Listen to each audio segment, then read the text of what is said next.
नमामि बुद्धं गुणसागरन्तं नमामि धम्मं सुगतेन देशितं नमामि संघं मुनिराजसावकं। नमो बुद्धाय नमो धम्माय नमो संघाय। श्रद्धालु उपासक उपासिका तथा सधर्म प्रेमी महानुभावहरू, आज मिति 2079 साल असार 3 गते शुक्रबार बिहानको 8 बजेदेखि 9 बजेसम्मको फेसबुक लाइभ धर्मदेशना लिएर सदा झैं म भिक्षु विमलो तपाईहरूको सामुन्ने फेसबुक लाइभ धर्मदेशना लिएर उपस्थित भइसकेको छु र देश विदेशबाट फेसबुक लाइभ धर्मदेशना सुन्नको निमित्त फेसबुकमा जोडिरहनु हुने सम्पूर्ण श्रद्धावन्त उपासक उपासिका तथा सधर्म प्रेमी महानुभावहरूलाई मंगल मैत्री कामना व्यक्त गर्न चाहे। त आज तपाईहरूको लागि लता विमानवत्थु नामक कथावत्थुलाई यहाँ हामी प्रस्तुत गर्दैछौं। अब विमानवत्थु भनेपछि देवताहरूले जुन विमान पाए, जुन देवभूमि पाए, जुन कर्म फल पाए, यसै सन्दर्भमा प्रस्तुत गरिएका कथावस्तुहरू हुन् यो विमानवत्थु भनेको। हिजो अस्ति हामीले पनि विमानवत्थुका विभिन्न घटनाक्रमहरूलाई भन्ने क्रममा तपाईहरूको लागि चाहिँ यो मोडग्लेन पन्थीलाई देवताहरूले विभिन्न कर्म गरेर आएको हुनाले यस्तो यस्तो फल प्राप्त गरे भन्ने सन्दर्भमा थियो। आज अलिकति बेग्लै छ, तर देवताहरूकै कथा छ। भनिएको छ देवलोक हैन, देवताहरू देवपुत्रीहरू भनौं न, चतुर महाराजका पनि भनिएको छ न, देवराज शक्रका सुन्दरीहरू पनि भनिएको छ,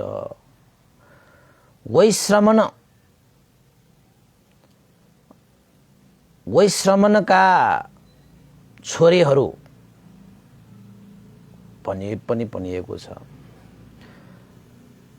चतुर महाराज र देवराज शक्रका सुन्दरीहरू भनेपछि यी देवताहरू पक्कै पनि अप्सरा हुन्। अप्सरा भनेपछि तपाईहरुको धेरै गुणले सम्पन्न हुन्छन् हैन। वैश्रमण भनिएका देवताको छोरीहरू 5 जना छोरीहरू थिए। लता, सज्जा, पवरा, अर्चिवती तथा सुता, यी 5 जना छोरीहरू थिए। अति नै शोभनीय र धर्मगुणी भनिन्छ कि। शोभनीय भनेको चाहिँ तपाईको हेर्दाखेरि आकर्षक, हेरौँ लाग्ने, शोभाले सम्पन्न, रूपकाय, शोभनीय। धर्मगुणी भनेको चाहिँ कस्तो त भन्दाखेरि धर्मको गुणले सम्पन्न। धर्मको गुण भनेको चाहिँ तपाईको शीलगुण धर्महरू,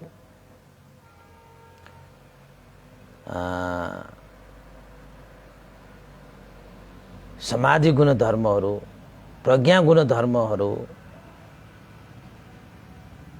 विभिन्न चाहिँ तपाईको श्रद्धा गुण धर्महरू, आचरणीय गुण धर्महरू, यस्ता गुण धर्मले सम्पन्न भन्ने अर्थमा लिन्छ के त्यो।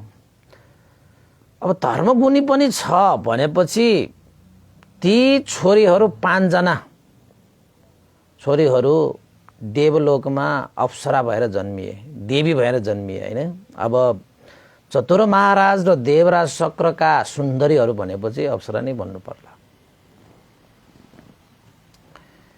यी 5 जना छोरीहरू नारीहरू भनौँ हैन, छोरीहरू अब 101 थिए। धेरै कुशल कर्महरू सम्पादन गरेर देवलोकमा जन्म लिन पाइने हो।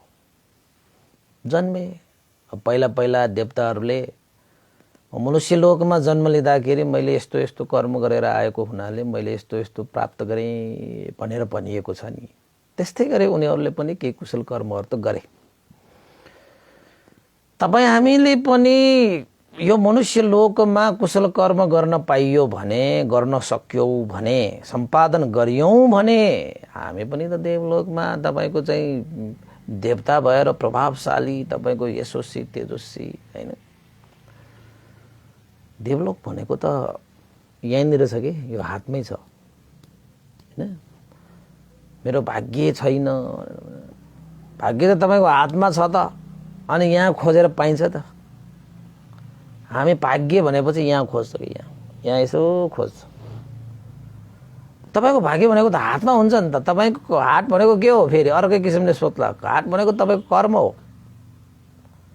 तपाईँको भाग्य त कर्ममा हुन्छ नि त हैन। अब त्यस्तो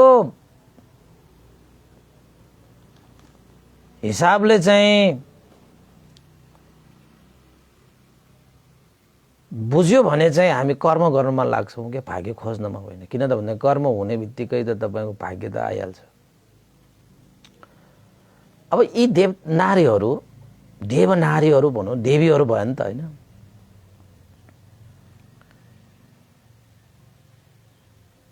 यी 5 जना देवीहरूले अनुतप्प दह नामक दहबाट निस्केका चिसो शीतल स्वच्छ पानीबाट नुहाएर आफ्नो पिताको आज्ञा अनुसार, अब देवलोकमा त सुन्दरी देवीहरू भनेपछि त तपाईँ नाच गान रमाउने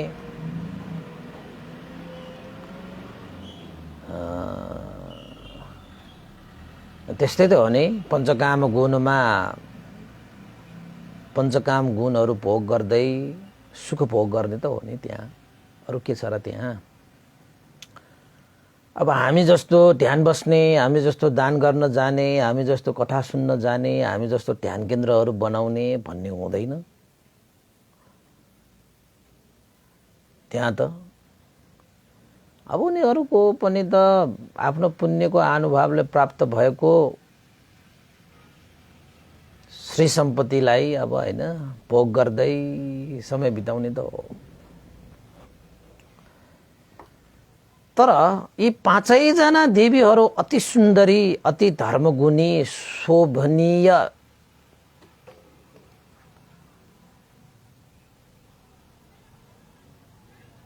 नाच गान रमाउनेमा समय बिताउँदै जाँदाखेरि अब उनीहरूको चाहिँ नाच गान गाउँदाखेरि तपाईको चाहिँ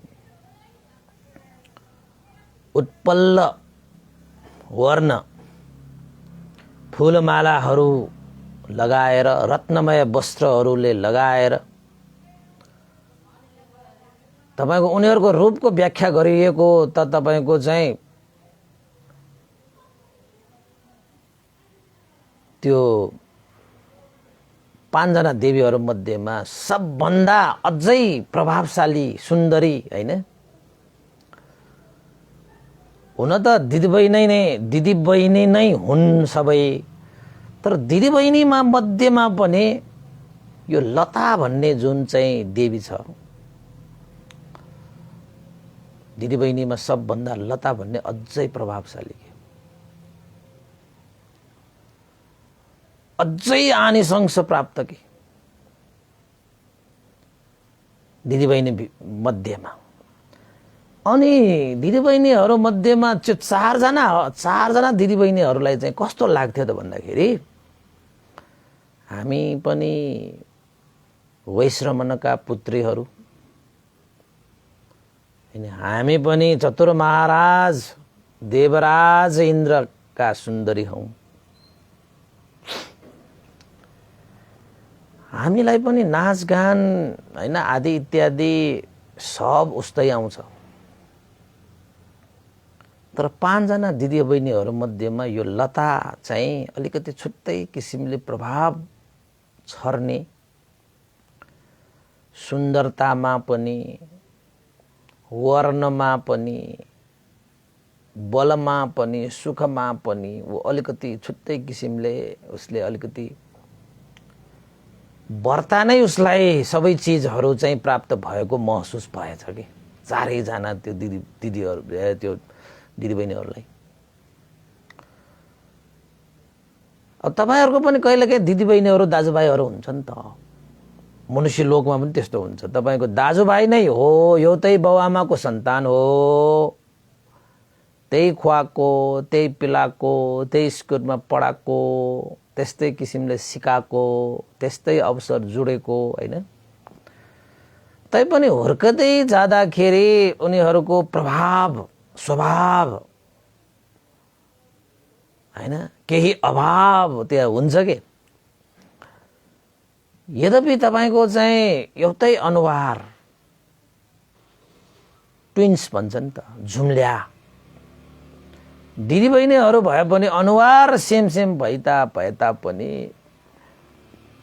अलिकति फरकता हुन्छ कि।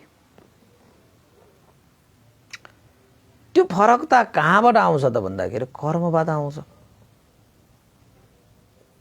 यद्यपि उनीहरुले आफ्नो रूप काया त उस्तै बनाएर आएको छ, अनुहार मुहार यो फेसलाई उस्तै बनाउने कर्म बनाउँदै गर्दाखेरि पनि अरु धेरै कुराहरु चाहिँ फरक हुँदो रहेछ कि। तपाईको चित्त, मन, यस कृति, तेजस्वी, यशस्वी हैन त्यसमा गुणधर्महरु त्यस्तो फरक हुँदो रहेछ। अनि अब लता त दिदीबहिनीहरु मध्येमा तपाईको चाहिँ अझै शोभनीय, अझै धर्म गुणले सम्पन्न, रूप गुणले सम्पन्न, वर्ण गुणले सम्पन्न, सुख बल यस्ता गुणहरुले सम्पन्न भएपछि दिदीबहिनीहरुलाई अलिकति हो हामी त उस्तै जस्तो छ, यो लता चाहिँ हामी भन्दा असाध्यै प्रभावशाली भएर पो निस्कियो त। सुता भनेको उसको बहिनीले अब लतालाई सोधिहाले, सबभन्दा जेठीकै लता भन्ने, जेठी जस्तो छ हैन नाम त्यो ग्रन्थमा क्रमै अनुसार राखेको कारणले लता, सज्जा, पवरा, अर्चिवती तथा सुता भनेपछि यो सुता भनेको कान्छी हुन आयो हैन। पञ्चकन्याहरुकै यिनीहरु पञ्चकन्याहरु। अनि सुताको मनमा त्यो कुरा खट्किएपछि हामीले चाहिँ कस्तो कर्म गर्न भ्याएनौ र यो लताले चाहिँ कस्तो कर्म गरेर आयो जसको कारणले यस्तो प्रभावशाली भएर जन्म लिन पाए। सोधे, हे लता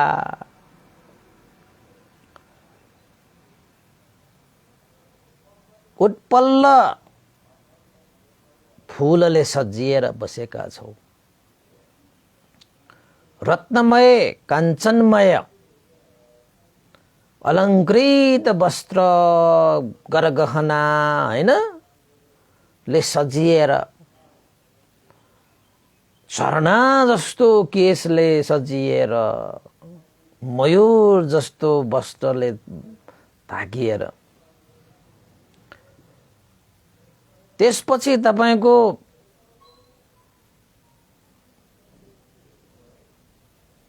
यो तपाईको चाहिँ नीला नीला काला काला आँखाहरूले सजिएर रूपकाय तिम्रो अति नै शोभनीय छ र हरेक किसिमले तिमी प्रसन्न हुन सक्छौ। तिम्रो वर्ण धेरै चम्केको छ, तिम्रो काय अझै शोभनीय छ।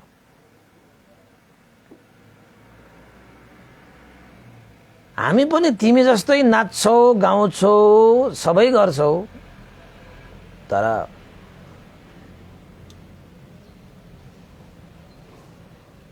यो लोकमा हाम्रो मालिक भनिएका जो छन् ती मालिकलाई 5 जना ती सुन्दरी देवकन्याहरू अप्सराहरू मध्येमा यो लतालाई नै रुचाउने।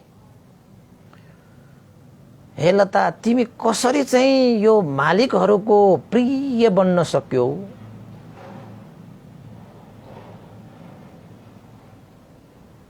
हैन, तिमी कसरी यो कल्याण रूपिणी भयो?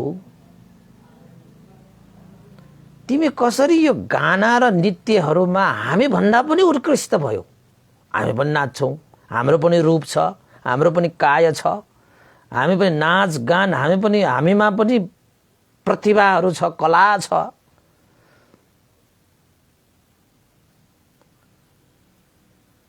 हैन, तर अरू नारीहरू भन्दा रूपमा पनि अझै श्रेष्ठ, वर्णमा पनि अझै श्रेष्ठ, नाचगानमा पनि अझै श्रेष्ठ, सबैमा श्रेष्ठ के। र उसको मालिक भनेर जो चाहिँ अब देवराज इन्द्र, देवताहरूका राजाको पनि प्रिय थियो के त्यो, सबैको प्रिय भएर बस्न पाएको। यो कुराले चाहिँ अरू देवताहरूको मनमा खलबलियो। सबै नर नारी हैन तपाईको हरूले चाहिँ सोध्ने गर्थ्यो र यो लता मात्रै विशेष कसरी भयो, विशेष कसरी भयो भनेर सबैले सोध्ने गर्छ। हे लता, तिमी यति विशेष हुनुको पछाडि तिमीले कस्तो पुण्य धर्म गरेर आएको थियौ? कुन चाहिँ कुशल धर्मको प्रभावले तिमीले यसरी सबैको प्रिय भएर बस्न पायौ? आफ्नो मालिकको पनि सबभन्दा प्रिय हुने गरी तिमी जन्म लिन पायौ। नाचगान यसो कृति जति पनि प्रतिभाहरू छन्, रूपहरू छन्, कायहरू छन्, ती रूप काय प्रतिभा सबैभन्दा उत्कृष्ट छ।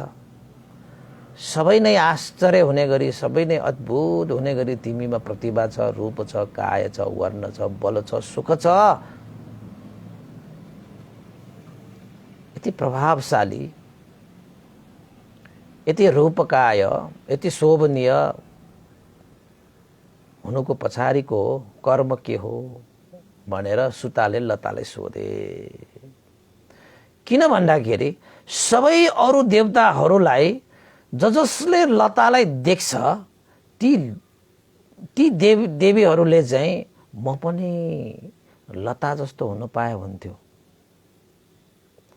लताले प्राप्त गरेको भाग्य मैले पनि प्राप्त गर्न पाए हुन्थ्यो। उसको जस्तो रूपकाय, उसको जस्तो शोभनीय हैन वर्ण, उसको जस्तो धर्म गुणहरू ममा पनि भइदिएको भए हुन्थ्यो। म पनि मालिकको प्रिय भएर म पनि बस्न पाए हुन्थ्यो। सबैको माझ पनि तपाईको राति आकाशमा ताराहरूको बीचमा चन्द्रमा जस्तो ऊ चाहिँ चम्किरहेको हुन्छ हैन। सबै देवताहरूलाई, देवीहरूलाई त्यस्तै लाग्थ्यो लतालाई देखेपछि। उसको रूप, उसको चाहिँ वर्ण, उसको कला हैन सबै चिजमा उत्कृष्ट थियो। लोभिने त भइहाल्यो। अब यहाँसम्म कि लताका उसका चाहिँ बहिनीहरू जति पनि छन्, सज्जा, पवरा, अर्चिमती र सुता, उनीहरूलाई पनि यस्तो लाग्थ्यो। यद्यपि उनीहरू चाहिँ लताको दिदीबहिनीहरू नै भएर पनि उनीहरूलाई पनि अलिकति कस्तो त भन्दाखेरि हामी पनि दिदी जस्तो भइदिएको भए हुन्थ्यो। दिदी त हरेक किसिमले, दिदी भनौँ हैन, अब दिदी बहिनी उनीहरूको दिदी नै भन्नु पर्ला अब नाम अनुसार लतालाई। त्यही काय, त्यही सुन्दरता, त्यही वर्ण, त्यही प्रभाव, त्यही कला हैन हामीलाई पनि त्यस्तै प्राप्त भइदिएको भए कति हुन्थ्यो। हुन त हामी बहिनी भएर हैन चाहिँ अब दिदी बहिनी भएर जन्म लिन पाए त्यो पनि एउटा किसिमले गर्व नै हो। जसरी अरू नर नारीहरूले उनीहरूको चाहिँ एउटा प्रभावशाली अनुभाव देखेर चाहिँ सबैले सोध्ने गर्थ्यो कि कसरी भयो यस्तो, कसरी भयो, सबैले हामी पनि यस्तो हुन पाए त हुन्थ्यो, हामीले कस्तो कर्म गर्न नभ्याएको होला, यो लताले मात्रै कसरी कर्म गरेर आउनु भ्याएको होला, के कर्म गरेर आएको रहेछ भन्ने सबैलाई चासोको विषय थियो। अब यहाँ हुँदा हुँदा दिदीबहिनीहरूलाई पनि चासोको विषय भयो। अनि सुताले त मुख खोलेर छोडे, त्यो सोधिहाले। त्यसपछि लताले भने, के भने त भन्दाखेरि, हेर्नुहोस् है, हे बहिनीहरू हो, मैले देवलोकमा जन्म लिएर यति प्रभावशाली हैन, यति वर्ण काय शोभनीय तपाईको चाहिँ धर्मगुणले सम्पन्न हुनको निमित्त, सबैको तपाईको प्रिय बन्नको निमित्त, तपाईको आफ्नो मालिक हैन को पनि प्रिय पात्र हुनको निमित्त मैले मनुष्य लोकमा जन्म लिँदाखेरि मैले विशाल भोग सम्पत्ति भएको परिवार कुलमा म बुहारी भएर जन्म लिएको थिएँ, बुहारी भएको थिएँ। त बुहारी भनेको चाहिँ तपाईको यति सहनशील हुनुपर्छ रे, उसले भनेको धरती जस्तो सहनशीलता, धरती जस्तो सहनशीलता। अब धरतीलाई तपाईले चाहिँ लात्ताले हिर्काउनुस्, तपाईले चाहिँ अब धरतीमा कुटोले खन्नुस्, खाल्टो खन्नुस्, जसो गर्नुस्, धरतीले सहन्छ, उसले सहेरै सबैलाई जित्छ। सहनशीलता, धैर्यता,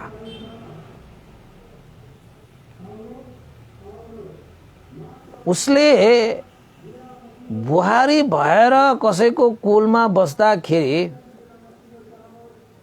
कहिले पनि आफ्नो परिवारहरूमा, चाहे त्यो सासू होस्, चाहे त्यो ससुरा होस्, चाहे त्यो श्रीमान होस्, चाहे त्यो तपाईको चाहिँ देवर होस्, चाहे तपाईको नन्द होस् हैन, तपाईको दिदी होस्, भाउजू होस्, कसैप्रति पनि उसले द्वेष भाव राखेन रे, कसैप्रति पनि उसले द्वेष भाव नराखिकन आफ्नो कर्तव्य के हो, यो घरमा म बुहारी भएर आइसकेपछि मैले आफ्नो श्रीमानलाई गर्नुपर्ने कर्तव्य के हो, मैले आफ्नो सासू ससुरालाई गर्नुपर्ने कर्तव्य के हो, देवर तपाईको चाहिँ अब नन्द भनौँ न हैन, दिदी भाउजू जति पनि परिवारहरूमा छन्,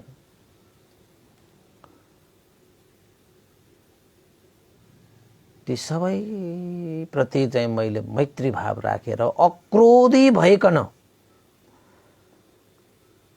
म यो घरमा आफ्नो श्रीमान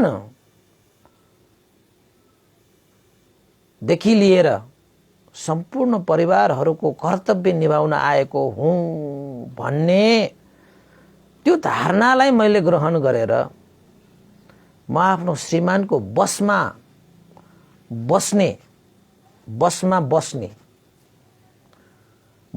रहने भएर म विनीता भनेको विनीत हुने भएर मैले आफ्नो शील गुण धर्महरूलाई सम्पादन गरेको छु, मैले आफ्नो शील गुण धर्महरूलाई सम्पादन गरेको छु। शील गुण धर्म भनेपछि पञ्चशीलदेखि लिएर उपोषण व्रतमा उपोषण पालन गर्नेदेखि लिएर आफूले गर्नुपर्ने काम कर्तव्यहरू सबै निभाएर आएको छु।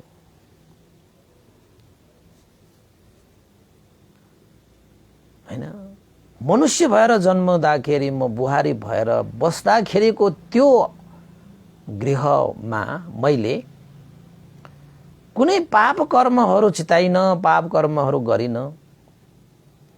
आफ्नो श्रीमानलाई पनि मैले प्रसन्न पारे। एउटा श्रीमती बुहारीको श्रीमानलाई पनि प्रसन्न पार्नुपर्छ, सासू ससुरालाई पनि प्रसन्न पार्नुपर्छ, परिवारका सबैलाई प्रसन्न पार्नुपर्छ। त्यो उसको कर्तव्य हो। सबैले भनोस् कि मेरो बुहारी ममतामयी आमा जस्तै छिन् भनोस् रे कि। सासू ससुराले हेर्दाखेरि छोरी जस्तो होस् रे, हैन? ठुला बडाले हेर्यो भने बहिनी जस्तो होस् रे, सानोले हेर्यो भने दिदी जस्तो होस् रे, बच्चैहरूले हेर्दाखेरि आमा जस्तो होस् रे। र श्रीमानको लागि त कहिलेकाहीँ श्रीमती भनेको तपाईको बिरामी पर्दाखेरि आमा जस्तो भइदियोस् भन्छ रे के। कामसाम पर्दाखेरि साथी जस्तो भइदियोस् रे के, हैन? अनि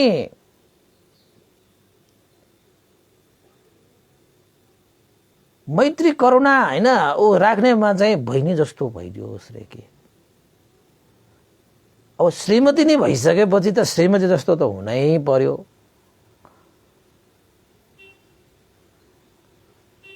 श्रीमानको लागि श्रीमती जस्तै पनि भइदियोस्। त्यति मात्र होइन रे, तपाईको चाहिँ घरमा कुनै दास दासीहरू थिए रे उसका, ती दास दासीहरूले पनि सबैलाई प्रसन्न आफन्त जस्तो ठानोस् रे कि। घरमा जति पनि अब कामकाजहरू गर्ने हुन्छन् ऊ त धेरै ठुलो कुलमा भित्रिएको भयो नि त, हैन? सबैलाई अब आफ्नो दास दासीहरूलाई सम्म आफ्नो परिवार ठान्ने त्यस्तो बुहारी। अब कसलाई उसले चित्त बुझाएन होला त, ल भन्नुस् त। सबैलाई प्रसन्न पार्न सक्ने गुण थियो रे। त्यो गुण कहाँबाट आउँछ त भन्दाखेरि सहनशीलता र धैर्यताबाट आउँछ रे। तपाईहरु पनि त बुहारी होला नि त घर घरमा। के तपाईले आफ्नो श्रीमान, आफ्नो सासू ससुरा, सबै परिवार, तपाईको दास दासीहरूलाई सम्म पनि तपाईले मिलाएर राख्नु भएको छ, चित्त बुझाएर राख्नु भएको छ, खुसी पारेर राख्नु भएको छ, सबैको मनलाई प्रसन्न पारेर राख्नु भएको छ? यो लताले त त्यस्तै गरिरहेको रहेछ नि त। श्रीमानको बसमा बस्नुपर्छ रे। किन त भन्दाखेरि एउटा श्रीमतीको लागि श्रीमान भनेको चाहिँ असाध्यै महत्त्वपूर्ण हुन्छ रे। यस्तो कुराहरु त तपाईले विधवालाई सोध्नुस् न, थाहा हुन्छ कति महत्त्व हुन्छ। एउटा चाहिँ श्रीमतीको लागि श्रीमानको महत्त्व कति हुन्छ भन्ने कुरा एउटा विधवा महिलालाई जति अरूलाई के थाहा होला र, हैन? यो भन्दै गर्दाखेरि श्रीमानलाई श्रीमतीको आवश्यकता छैन भनेको त होइन है। यहाँ चाहिँ देवीको कुरा आएकोले भनेको। श्रीमानलाई श्रीमतीको पनि आवश्यकता हुन्छ। अब बुवालाई आमाको आवश्यकता हुँदैन र, त्यो त भइहाल्छ। यहाँनिर यो देवताले के भने त भन्दाखेरि म आफ्नो श्रीमानको बसमा बसेर आएँ। जसरी हुन्छ मैले आफ्नो श्रीमानलाई प्रसन्न पार्नुपर्छ, खुसी पार्नुपर्छ, उसको दुःख सुखमा साथ दिएर, कहिले साथी जस्तो, कहिले आमा जस्तो, कहिले बहिनी जस्तो, हैन, कहिले के जस्तो, कहिले के जस्तो भएर चाहिँ जसरी हुन्छ आफ्नो श्रीमानलाई प्रसन्न पार्ने कर्तव्य धर्म निभाएको छु रे। र आफ्नो ससुरा, सासू ससुरादेखि लिएर सारा घरका दास दासीहरूलाई सम्म पनि आफ्नो कर्तव्य निभाएर सबैको मनलाई प्रसन्न पारेर आएको छु, चित्त बुझाएर आएको छु, चित्त बुझाएर आएको छु। किन त भन्दाखेरि कसैप्रति मैले रिस राग हालिन, द्वेष हालिन, क्रोध गरिन। म अक्रोधी भएँ। म सहनशीलता र धैर्यता गुणधर्मले सम्पन्न भएर आफ्नो कर्तव्यलाई मैले ध्यान दिएर आएँ। एउटा घर एउटा परिवारलाई सुन्दर शान्त विशाल बनाउने सबभन्दा ठुलो जिम्मेवारी भनेको बुहारीमा हुन्छ अरे के। बुहारी बहुमचा। अब यहाँ देवीले यस्तै भन्यो, तपाईहरुलाई त्यस्तै सुनाइदिएँ मैले, हैन। कुनै कुनै परिवार यस्तो हेर्दाखेरि कुनै परिवारमा बुहारीहरूको कारणले गर्दाखेरि भताभुङ्गै हुन लागेको घर पनि स्वर्गमय बनेको छ। कोही कोही बुहारीहरू स्वर्गमय भइरहेको घरहरू त्यो बुहारी आउने बित्तिकै भताभुङ्गै भएको छ। भताभुङ्गै,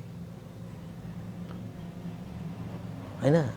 कोही कोही बुहारीहरूले आफूलाई जन्म दिने आमा बुवा मात्रै आमा बुवा, आफ्नो श्रीमानको आमा बुवाहरू आमा बुवा होइन जस्तो व्यवहार गर्छन्।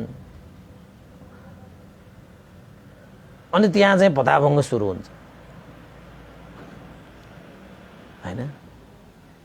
अब कहिलेकाहीँ चाहिँ श्रीमानहरूले पनि आफ्नै आमा बुवालाई मात्रै आमा बुवा, आफ्नो श्रीमतीको आमा बुवाहरू आमा पनि होइन जस्तो ठान्छन्। अनि भताभुङ्ग सुरु हुन्छ, हैन। त्यो आफ्नै ठाउँमा छ, हैन। अब जसरी भए पनि तपाईँ हामीले चाहिँ आफ्नो क्षेत्रमा बसेर कर्तव्य धर्महरू पालन गर्ने त हो। आमा बुवाहरू भनेको चाहिँ धेरै किसिमको हुन्छ। जन्म दिने आमा बुवाहरू, कर्म दिने आमा बुवाहरू, धर्म दिने आमा बुवाहरू, मर्म दिने आमा बुवाहरू भनेर चाहिँ धेरै किसिमका आमा बुवाहरू हुन्छन्। ती सबै आमा बुवाहरू एउटै हुन्। तपाईँको चाहिँ सबै आमा बुवाहरू एउटै हुन्। अब तपाईँ बुहारीहरूलाई त फेरि तपाईँ सासू ससुरा पनि आमा बुवा नै हुन्। केटा मान्छेलाई पनि त्यस्तै हो, केटा मान्छेलाई पनि त्यस्तै चाहिँ हिँड्न सक्यो भने चाहिँ अनि सबैको प्रिय पात्र बन्छ, हैन। अनि लताले चाहिँ सुतालाई भनेको, मैले मनुष्य लोकमा यस्तो यस्तो कर्म गरेर आएको छु के, त्यही कर्मको फलले प्रभावले मलाई आयु, वर्ण, सुख र बल, क्रीडा रतिमा यस्तो अनुभाव, श्रेष्ठतम अनुभाव मैले प्राप्त गरेको हो। लतालाई पनि थाहा छ यी जति पनि यो चाहिँ अब बहिनीहरू, दिदीबहिनीहरू छन् नि उसका, ती दिदीबहिनीहरू भन्दा उसको प्रभाव धेरै छ भन्ने उसलाई पनि थाहा छ। त्यो कहाँबाट आयो त भन्दाखेरि मनुष्य लोकमा उसले धेरै कर्म गरेर आएको छ, धर्म गरेर आएको छ, कर्तव्य निभाएर आएको छ, सबैलाई रुजाएर आएको छ, सबैलाई प्रसन्न पारेर आएको छ, धैर्य गरेर आएको छ, सहनशील भएर आएको छ, सबैलाई मैत्री करुणै राखेर आएको छ। कसैले कहिले कसैसँग क्रोधित भएन।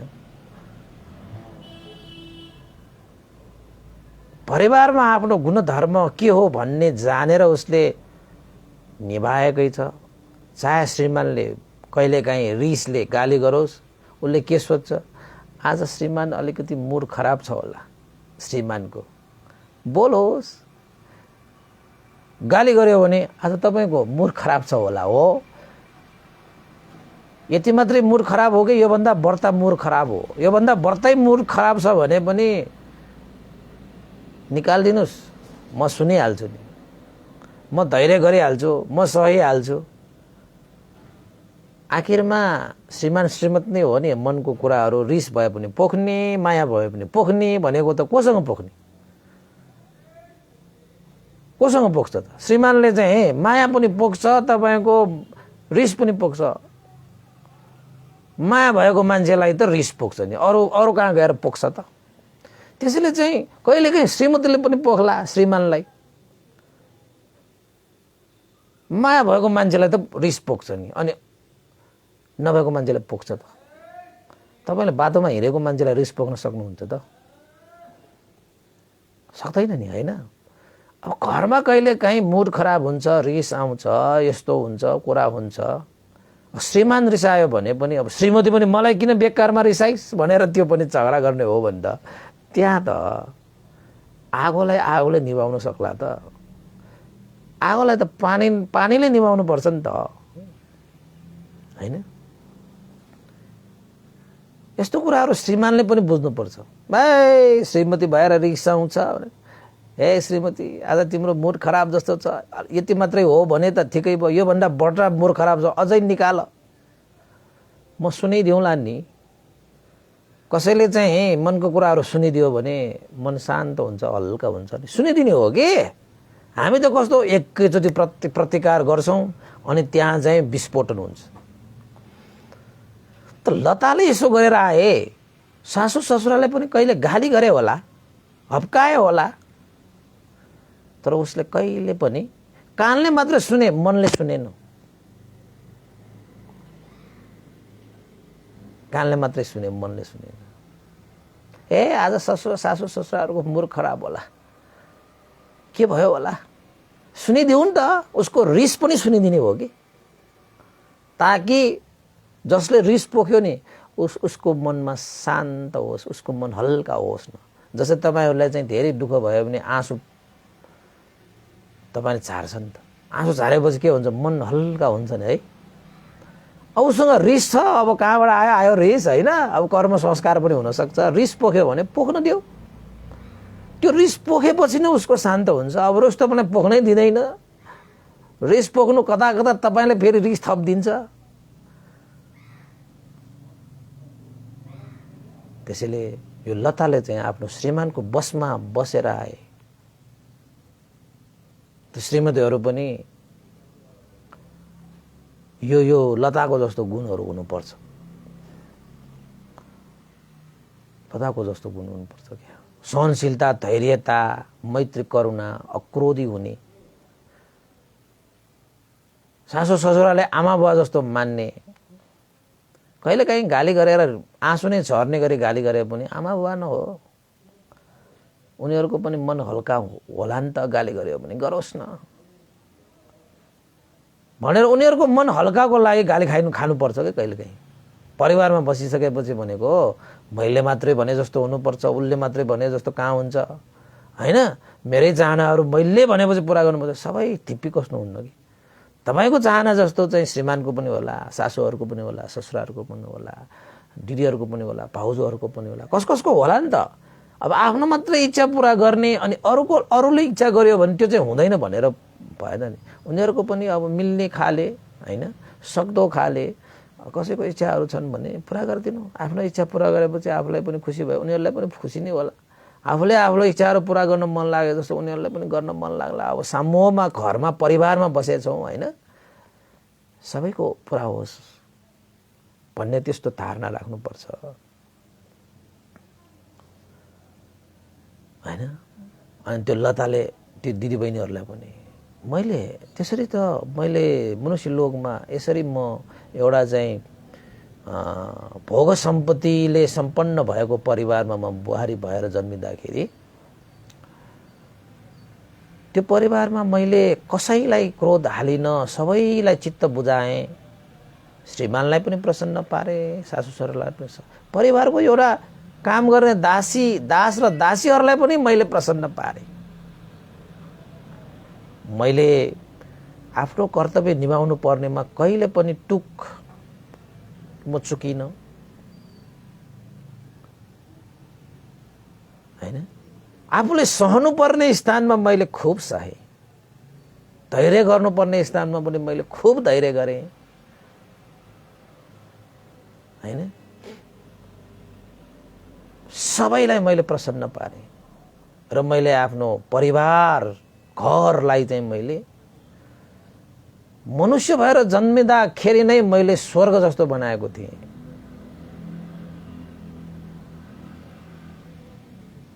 हैन।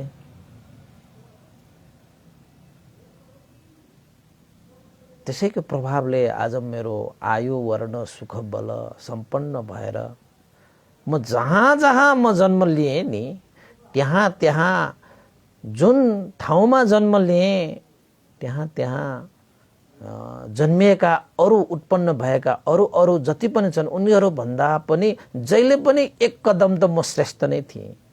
रूपमा पनि श्रेष्ठ, शोभामा पनि श्रेष्ठ, गुणधर्मले पनि श्रेष्ठ, कला हैन, उसको चाहिँ जेमा पनि अरू भन्दा त अलिकति श्रेष्ठ नै हुन्थ्यो कि, नम्बर 1 नै हुन्थ्यो। अब जस्तै तपाईको चाहिँ कुनै समूहमा गयो त्यहाँ पनि अरूभन्दा पनि प्रभावशाली, कुनै समाजमा गयो त्यहाँ पनि अरूभन्दा पनि प्रभावशाली हुन्थ्यो नै।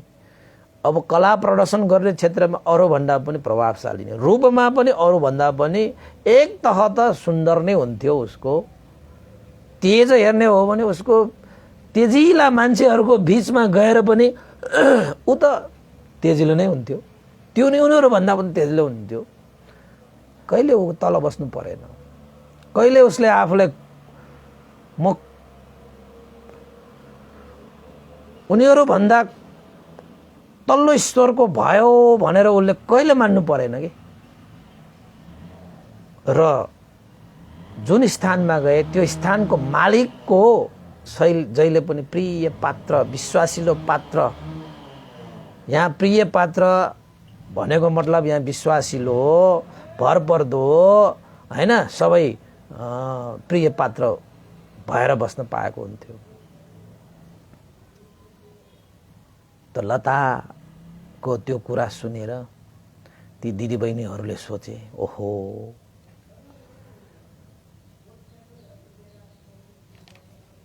उनीहरूले पनि अब महसुस गरे, ओहो स्त्री जातिहरूको लागि पुरुषहरू कति महत्त्वपूर्ण हुँदो रहेछ, एउटा श्रीमतीको लागि श्रीमान अति नै महत्त्वपूर्ण हुँदो रहेछ। त्यस्तै गरी उसको लागि जुन स्थानमा श्रीमानको परिवार छ त्यो श्रीमानको परिवार नै उसले आफ्नो परिवार ठानेर उसले आफ्नो कर्तव्य धर्म पालन गर्नुपर्ने रहेछ, हैन। किन त भन्दाखेरि एउटा स्त्री जातिले सारा आफ्ना परिवार सम्पत्ति, सारा इष्टमित्रहरू सारालाई त्यागेर पहिला त तपाईको एउटा अन्जान पहिला त तपाईले आफ्नो श्रीमान पनि कस्तो छ के छ भन्ने थाहा हुँदैन थियो। अहिले पो तपाईको श्रीमानहरू पनि अब श्रीमानै भएको छैन, घर घरमा आएर बसिरहेको हुन्छ, गइरहेको हुन्छ, हरेक कुराहरू चलिरहेको हुन्छ अहिले चाहिँ। अब पहिला त त्यस्तो थिएन। तपाईको चाहिँ बिहा भएर पनि श्रीमानलाई जान्न बुझ्नको निमित्त कति तपाईको टाइम लाग्छ, तर बिहा त भइसकेको छ। बिहा भइसकेपछि अब आफ्नो जीवन चाहिँ उसैसँग बिताउनु पर्ने भएको कुराले राम्रो नराम्रो छोड्नुस्, अब राम्रै बनाउने, उसलाई सन्तुष्ट नै बनाउने, कर्तव्य धर्म पालन गरेर मनलाई प्रसन्नै पार्ने, सम्बन्धलाई बलियो नै बनाउने भन्ने किसिमले जान्छ कि। अहिले त तपाईको सम्बन्ध राम्रो भएर बिहा गरेर फेरि सम्बन्ध नराम्रो पारेर ल तेरो मेरो भन्न थाल्छ। अनि तेरो मेरो भएपछि तेरो र मेरो त कहिले पनि मिल्दैन, हैन। तेरो भनेको तेरो भइहाल्यो, मेरो भनेको मेरो भइहाल्यो, अनि तेरो मेरोको कहिले पनि मेल हुँदैन। अनि चाहिँ सम्बन्ध बिग्रिन्छ, जीवन टुक्रिन्छ। अनि त्यहाँनिर चाहिँ तपाईको चाहिँ आँसु बग्ने सिवाय अरू केही पनि हुँदैन के, मन चर्किने सिवाय अरू केही पनि हुँदैन के, हैन।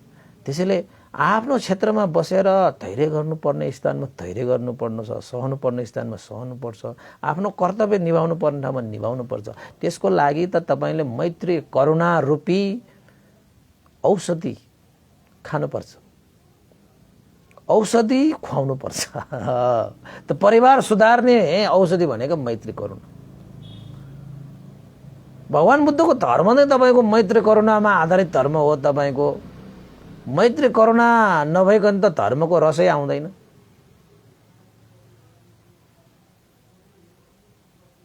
त्यसैले ती सुता लगायत अरू दिदीबहिनीहरूले पनि ओहो मेरो दिदीले यस्तो धर्म कर्म गरेर आएर आज यस्तो देवभूमिमा जन्मेर पनि आफूलाई प्रभावशालीको रूपमा चाहिँ उभ्याउन सक्यो, हैन। हामीले पनि दिदीले जस्तो यस्तै कर्तव्य धर्म पालन किन नगरौँ।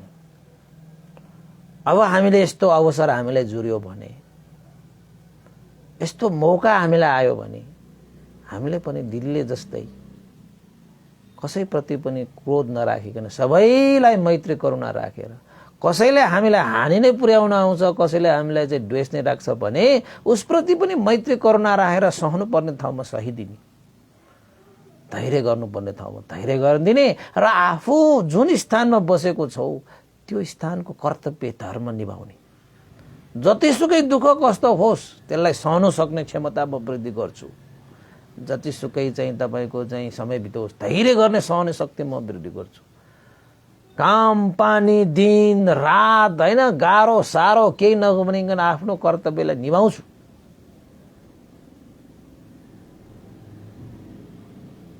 आफ्नो श्रीमानप्रति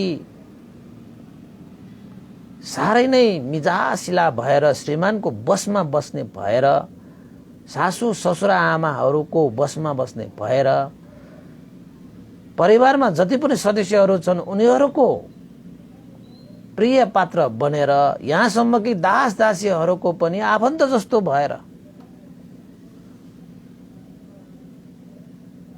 जति पनि कर्तव्य धर्महरू हुन्छन् नि त्यो कर्तव्य धर्म त निभाउनु पर्छ ताकि हामीले पनि लताले जस्तो हामीले पनि त्यस्तै भोग सम्पत्ति प्राप्त गर्न सकौ, त्यस्तै भोग सम्पत्ति प्राप्त गर्न सकौ। त्यसैले सबभन्दा ठुलो कुरा भनेको चाहिँ यो क्रोध हो कि क्रोधले तपाईलाई नाश गर्छ, अग्नि जस्तो हो यो। त बुहारीहरू भएर तपाईले सबभन्दा पहिला त्याग्नु पर्ने भनेको चाहिँ क्रोधै हो कि क्रोधले अभिमान चढाउँछ। अभिमान चढिसकेपछि तपाईको हरेक कुराहरू त्यहाँ छिरिन्छ कि ज्ञान हुँदैन। अभिमान भयो भने तपाईकोमा भएको ज्ञान पनि नाश भएर जान्छ, अर्को ज्ञान त्यहाँ निस्किने भनेको त हुँदै हुँदैन। त एउटा बुहारी भनेको चाहिँ एकदमै ज्ञानी हुनुपर्छ। त्यसैले उपासक तपाईहरुले आफ्नो छोरालाई मात्रै पढाउने होइन, छोरालाई भनेपछि धेरै पढाउँछन् मान्छेहरू, छोरीलाई भएपछि अर्काको घरमा पठाउने छोरीहरूलाई के पढाउनु पर्छ भनेर भन्ने। आफ्नो छोरीको सुख शान्ति हेर्न चाहने आमा बुवाले सबभन्दा बढी त मैले भन्छु, भन्डेले भनिरहेको छु, सबभन्दा बढी त तपाईले छोरीहरूलाई नि पढाउनु पर्छ। छोराहरू भनेको त आफ्नै आँखाको सामुन्ने बस्नेहरू हुन् नि, उनीहरूलाई त जुनसुकै बेलामा पनि तपाईले चाहिँ सचेत गराउन सक्नुहुन्छ, उनीहरूलाई सुधार्न सक्नुहुन्छ। तपाईको अवसर धेरै छ के छोराहरूलाई सुधार्न। तपाईको छोरी भनेको त तपाईबाट टाढिएर चाहिँ कुनै अर्को एउटा परिवारलाई आफ्नो सम्झेर उ बस्नुपर्छ भनेपछि उसलाई बढी ज्ञान चाहिएन,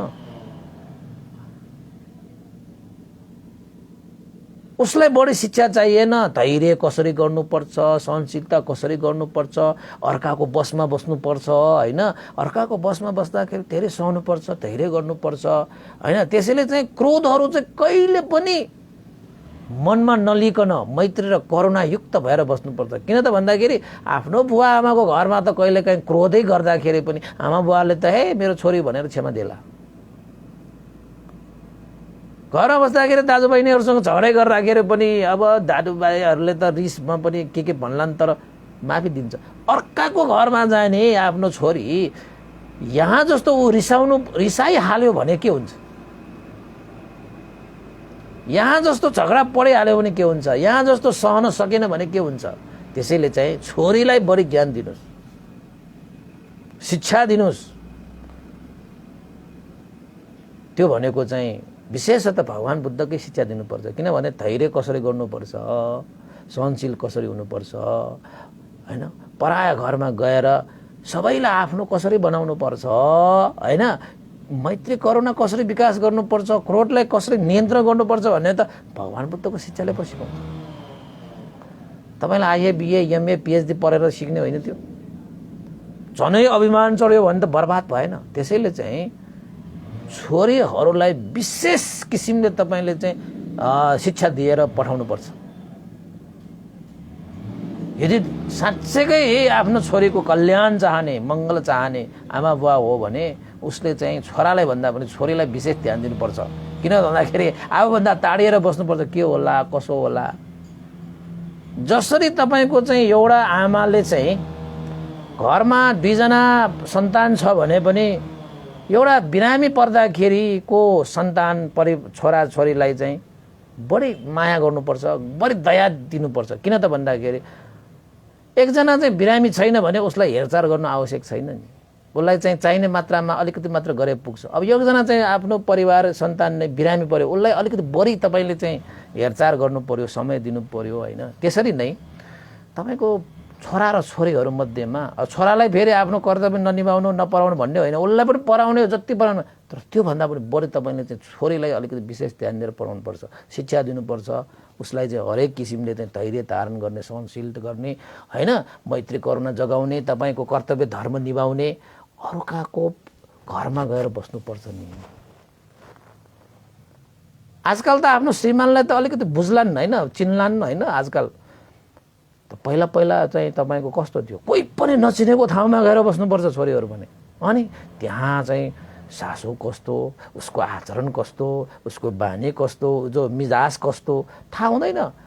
अनि के त त्यो मिजाज अनुसार केही काम गर्न सकेन भने सासू ससुरा रिसाइहाल्यो भने अब बुहारी भएर गएको मान्छे पनि रिसै देखाएर बस्यो, आफ्नो घरमा आमा बाउले रिसै देखाए जस्तो बस्यो भने त बुहारीको कर्तव्य भएन नि। त्यो बुहारीहरू भनिसकेपछि अलिकति धैर्य त गर्नुपर्छ, सहन त पर्छ है, आफ्नो श्रीमानलाई खुसी त पार्नुपर्छ है, आफ्नो श्रीमानलाई चित्त बुझाउनु त पर्छ है, ससुरा ससुरालाई पनि ठिक्क पार्नुपर्छ है। यहाँसम्म कि आफ्नो घरमा बस्ने चाहिँ तपाईँको दास दासीहरूलाई सम्म पनि ठिक्क पार्नुपर्छ भनेपछि कति शिक्षा हुनुपर्छ होला ल भन्नुहोस् त।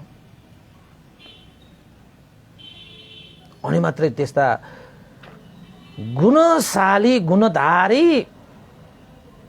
एउटा छोरीले त्यो घरलाई चाहिँ नर्कबाट बचाएर स्वर्ग बनाउँछ कि, नर्कबाट बचाएर स्वर्ग बनाउँछ।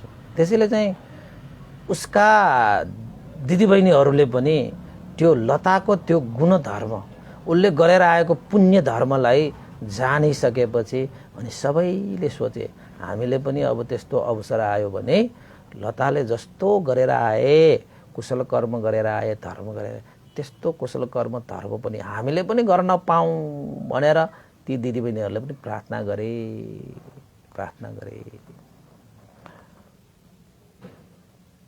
होइन। अब यहाँ एउटा उपमा दिएको छ, एउटा पर्वतमा बस्ने एउटा सिंहले जङ्गलमा गोचर गरेर अरू 4 खुट्टे जनावरहरूलाई शिकार गरेर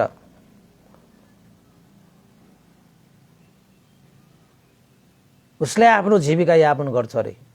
त्यसरी नै एउटा बुहारी भएर गइसकेपछि कसैको परिवारमा गइसकेपछि आफूले आफ्नो कर्तव्य धारण गरेर पालन गरेर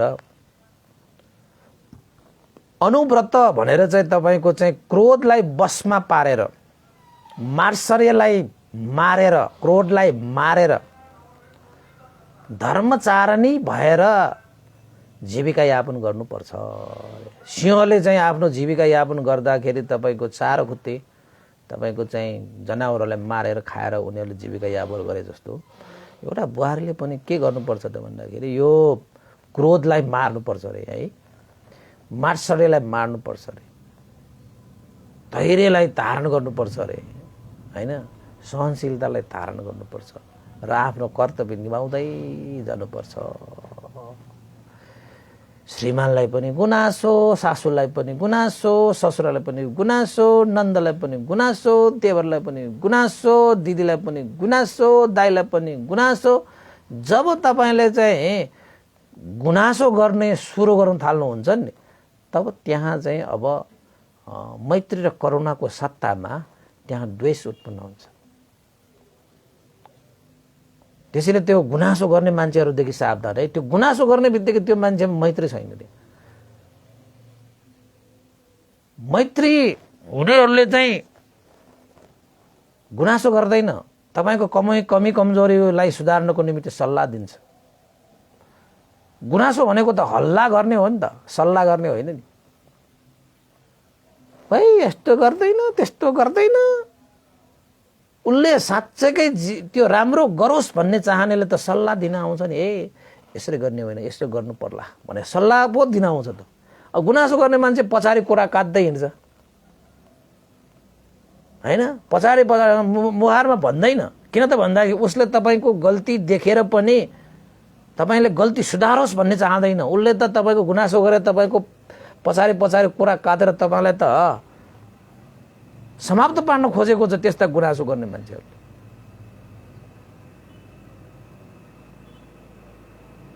तपाईँलाई साँच्चैकै सही चाहनु, तपाईँले चाहिँ आमा बुवाले तपाईँको छोराछोरीहरूलाई कुनै त्यस्तो चाहिँ गल्ती नै गरे, त्यस्तो नै भुल नै गरे भनेपछि त्यो आमा बुवाले त्यो छोराछोरीलाई सुधार्नको निमित्त सल्लाह देलान् कि त्यो आमा बुवाले तपाईँको बाहिर कता त्यो नाना थरीका मान्छेहरूलाई गएर मेरो छोरालाई यस्तो गर्यो, मेरो बुहारीले यस्तो गर्यो भनेर गुनासो गर्दै हिँड्छ। त्यो गुनासो गरेर हिँड्नु जाति कि आफ्नो छोराछोरीले गल्ती नै गरेको कमी कमजोरी नै भयो, उसलाई चाहिँ त्यो गल्ती सुधार्ने तरिका यो हो भनेर सल्लाह दिने राम्रो। ल भन्नुहोस् त, त्यस्तो हो नि होइन। त्यसैले चाहिँ तपाईँलाई समाप्त पार्न चाहनेले पछाडि कुरा काटेर हिँड्छ। तपाईँसँग मैत्री भएको मान्छेले तपाईँको गल्तीमा पनि सुधारोस् भनेर तपाईँलाई सल्लाह दिन आउँछ, मार्ग प्रशस्त गर्छ होइन। त्यसैले चाहिँ घर परिवारमा पनि तपाईँले चाहिँ अब घर परिवारमा बस्दाखेरि यताउता हुन्छ, कहिलेकाहीँ द्वेष आउँछ, कहिलेकाहीँ रिस आउँछ, कहिलेकाहीँ मनमुटाव हुन्छ, कहिले झैझगडै हुन्छ होइन, कहिलेकाहीँ असन्तोष हुन्छ, कहिलेकाहीँ के हुन्छ। त्यो परिस्थितिलाई तपाईँले चाहिँ गुनासै गरेर मात्रै बस्ने होइन कि तपाईँले त्यसलाई सुधार्नको निमित्त सल्लाह, मार्ग निर्देशन, मार्ग प्रशस्त गर्ने हो नि। त यो लताले परिवारलाई स्वर्ग बनाएर आएको रहेछ अनि स्वर्गलोकमा जन्म लिन पायो। त्यहाँ पनि स्वर्गलोकमा जन्म लिन पाएको पनि कसरी त भन्दाखेरि अरूभन्दा प्रभावशाली, अरूभन्दा चाहिँ शोभनीय, अरूभन्दा पनि धर्मगुणले सम्पन्न, अरूभन्दा पनि तेजस्वी यशस्वी प्रभावशाली भएर जन्म लिन पाए। यद्यपि आफ्नो दिदीबहिनीहरूभन्दा पनि ऊ बढी प्रभावशाली हुनु पाएको कारण चाहिँ उसले मनुष्य लोकमा जन्म लिँदाखेरि यसरी पुण्य धर्म सञ्चित गरेर आउनु भएको रहेछ। त्यसैले पुण्य धर्म भनेको चाहिँ तपाईँको चाहिँ यो कर्तव्य पालन गर्नु पनि पुण्य धर्म हो, धैर्य गर्नु पनि, सहनशील गर्नु पनि, मैत्री करुणा राख्नु पनि, सबैलाई प्रसन्न चित्त राख्नु पनि, यो सबै धर्ममै पर्छ हौ बासुबासिया। त भगवान् बुद्धको धर्म भने त यस्तो हो नि त, यस्ता कुराहरूबाट जीवनलाई पूजा गर्ने हो। अब हामी त धर्म भनेपछि तपाईँको पहाडै चढ्नु पर्ने, पानीमै डुब्नु पर्ने, आगो नै बाल्नु पर्ने है, केही चिजहरूलाई चाहिँ बलि नै दिनुपर्ने, यस्तो पनि धर्म होला त होइन? त्यस्तो त होइन। धर्म भनेको त धारण गर्ने चिज हो, जुन धारण गरिसकेपछि तपाईँलाई हित हुन्छ, सुख हुन्छ, कल्याण हुन्छ, मङ्गल हुन्छ, त्यस्ता गुणधर्मलाई धारण गर्नेलाई धर्म भनिन्छ कि। आफ्नो र पर उपकार हुने विषयलाई आफ्नो हृदयमा धारण गर्नेलाई धर्म भनिन्छ कि। अब मैले राम्रो बोलिरहेछु, मिठो बोलिरहेछु, कसैको लागि चाहिँ उपकार हुने बोलिरहेको छु भने म धर्म गरिरहेछु। मैले आफू र अरूको लागि हित हुने मैले कार्य गरिरहेको छु भने मैले धर्म गरिरहेछु। मैले आफ्नो र अरूको लागि राम्रो हुने, भलो हुने चिताइरहेको छु भने अहिले मैले धर्म गरिरहेछु। अब तपाईँले चाहिँ बोली वचनले आफू र अरूको लागि अहित हुने बोलिरहनु भयो भने तपाईँले पाप गरिरहनु भएको छ। शरीरले पनि न अरू आफूलाई हित छ न अरूलाई हित छ, त्यस्तो कार्य गरिरहनु भएको छ भने जस्तोसुकै कार्य होस् न, त्यस्तो कार्य गरिरहेको छ त्यो पाप गरिरहेको छ।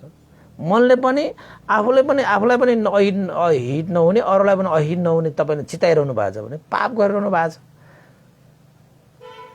जुन चिज तपाईँले हृदयमा धारण गर्छ त्यसलाई धर्म भनिन्छ। राम्रो धारण गरे राम्रै धर्म, नराम्रो धारण गरे नराम्रै धर्म। उपासीहरू है। त्यसैले चाहिँ यो लताले चाहिँ कहिले पनि बुहारी भएर गइसकेपछि कसैको पनि अहित चिताइन रे। अहिले तपाईलाई कसैले ऐद चिताइरह्यो भने तपाईलाई पनि कसैले ऐद चिताइरहेको हुन्छ कि। अहिले तपाईलाई कसैले चाहिँ राम्रो भलो होस् भनेर चिताइरहनु भएको छ भने तपाईको लागि पनि कसैले राम्रो भलो चिताइरहेको छ कि, चिताइरहेको हुन्छ, तपाईले पक्कै हुन्छ। तपाईले याद गर्नु भएको छ। ल तपाईले एकचोटि चाहिँ रिस क्रोध राखेर कसैलाई चाहिँ नराम्रो चिताएर बस्नुहोस् त, तपाईले पनि तपाईको लागि नराम्रो चिताएको मान्छेले त्यसो चितायो तिमीलाई भनेर त्यो सुन्नु पर्ने हुन्छ कि, अरूले पनि तपाईले त्यस्तै चिताइरहेको हुन्छ कि। त्यसैले चाहिँ राम्रो चिताउने, भलो चिताउने, राम्रो गर्ने, राम्रो सोच्ने, राम्रो बोल्ने हैन। अब त्यसको लागि चाहिँ कहिलेकाहीँ धेरै पनि गर्नु पर्ला, सहनु पनि पर्ला हैन। धेरै कुराहरू चाहिँ तपाईले चाहिँ आफ्नो जीवनमा चाहिँ अभ्यास गर्नु जरुरी छ, यो लताले जस्तो है। त्यसैले चाहिँ यो लता जसले मनुष्य लोकमा जन्म लिँदाखेरि एउटा बुहारी भएर एउटा श्री सम्पत्ति सम्पन्न भएको कुलमा जन्म लिन गए, आफ्नो श्रीमानको बसमा बसेर सासु ससुराले प्रसन्न पारेर परिवार सबैलाई आफ्नो कर्तव्य निभाएर कसैसँग पनि कसैले कहिलेकाहीँ त्यो चाहिँ कमी कमजोरी गर्दाखेरि पनि क्रोधित नभइकन मैत्री करुणा राखेरै घरमा भएका दास दासीहरूलाई सम्म आफन्तै ठानेर परिवारै ठानेर उसले जुन व्यवहार गरे त्यो व्यवहारको कारणले गर्दाखेरि देवलोकमा उसले के देवताहरूको माझ एउटा चाहिँ सुन्दर काय रूप यशस्वी तेजस्वी भएर जन्म लिन पाए। जबकि जहाँ जहाँ ऊ जान्छ त्यहाँ त्यहाँ उसको तेज वर्ण साराको माझमा पनि ऊ चम्किरहेको हुन्छ, चकचकमाइरहेको हुन्छ। त्यसैले भनिएको छ एउटा बुहारीले चाहेको खण्डमा जुन घरमा त्यो बुहारी भएर भित्रियो त्यो घरमा स्वर्ग भित्रियो भन्छ कि। किन त भन्दाखेरि बुहारीको हातमा स्वर्ग बनाउने क्षमता हुन्छ अरे। घरलाई स्वर्ग बनाउने क्षमता बुहारीको हातमा हुन्छ। यो लताले तपाईको मनुष्य लोकमा जन्म लिँदाखेरि नै त्यो घरलाई स्वर्ग बनाएर आएको हुनाले त्यहाँबाट मरण पश्चात ऊ स्वर्ग लोकमा जन्मेर स्वर्गमा पनि अझै उच्च श्रेष्ठ कोटिको अप्सरा देवी भएर जन्म लिन पाएको रहेछ। र उसका दिदी बहिनीहरूले पनि आफ्नो दिदीको त्यस्तो कुशल पुण्य देखेर उनीहरू पनि प्रभावित भएर हामी पनि यस्तै कुशल कर्म गरेर दिदीले जस्तै हामीले पनि यस्तो पुण्य फल प्राप्त गर्छौं भनेर मनमा धारण गरे। र अरू जति पनि नर नारीहरू छन् त्यहाँ देवलोकमा तिनीहरूले पनि त्यस्तै किसिमका सोच विचार र अधिष्ठान गरे रे। तपाईले गर्नुभयो त। विशेष त उपासकाहरूको लागि। अब उपासकहरूले पनि घरलाई राम्रो त्यसरी नै स्वर्गमय बनाउन सक्यो भने त बनाउनुस्। तपाई यही जन्ममा त तपाईले स्वर्गमा बसिरहनु भएको छ भने अब मरेपछि तपाईँ नर्क जान्छ त, तपाईँ स्वर्ग त जान्छ नि। अब यही जन्ममा तपाईले आफ्नो जीवनलाई नारकीय जीवन बिताउनु भएको छ भने मरेपछि तपाईँ स्वर्ग जाला त सक्दैन नि। त्यसैले चाहिँ मनुष्यहरूले चाह्यो भने यही जन्मलाई स्वर्ग बनाउन सकिन्छ भन्ने यो सन्देशमूलक लता विमान वत्थु।